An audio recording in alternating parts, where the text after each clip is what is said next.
समय, सत्ता, शरीर और संपत्ति। एक प्रेरणादायक हिंदी कहानी। एक बार की बात है, एक वृद्ध साधु हिमालय की गुफा में तपस्या कर रहे थे।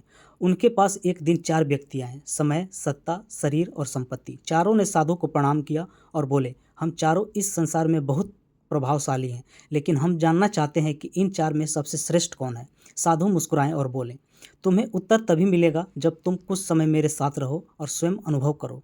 चारों ने स्वीकार किया। पहला दिन।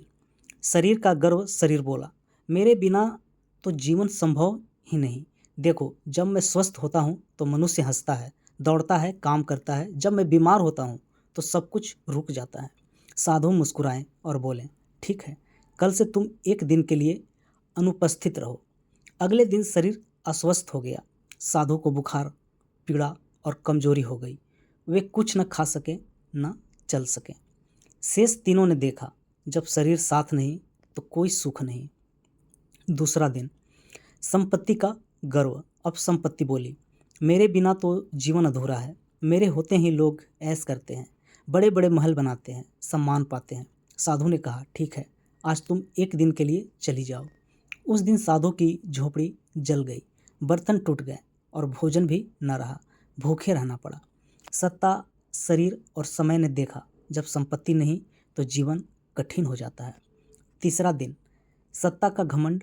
अब सत्ता बोली, मुझसे बड़ा कौन है। मेरे इशारे पर दुनिया झुकती है, राजा मेरा दास होता है। साधु बोले, ठीक है, आज तुम भी एक दिन के लिए चली जाओ। उस दिन साधु को गांव के कुछ लोगों ने डाकू समझकर पकड़ लिया।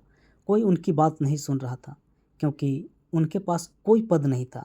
बिना सत्ता के सत्य भी दब गया। चौथा दिन। समय की परीक्षा। अब समय बोला, अब मेरी बारी है, पर ध्यान रखना, मैं एक बार चला गया तो लौट कर नहीं आता। साधु ने नम्रता से कहा, तो जाओ।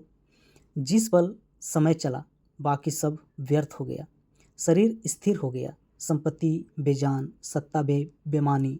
साधु गहन ध्यान से चले गए और तीनों, शरीर, संपत्ति और सत्ता, छटपटाने लगे। वे बोले, हे समय, लौट आओ।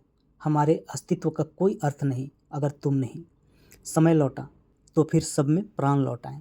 अंत में साधु ने आंखें खोली और बोले, शरीर मूल्यवान है, संपत्ति सहायक है, सत्ता साधन है, पर समय वह मूल कारण है।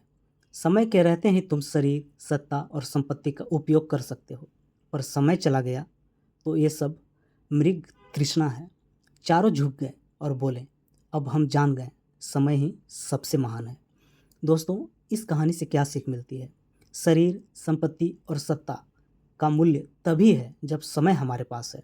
समय के सदुपयोग से ही जीवन सार्थक होता है।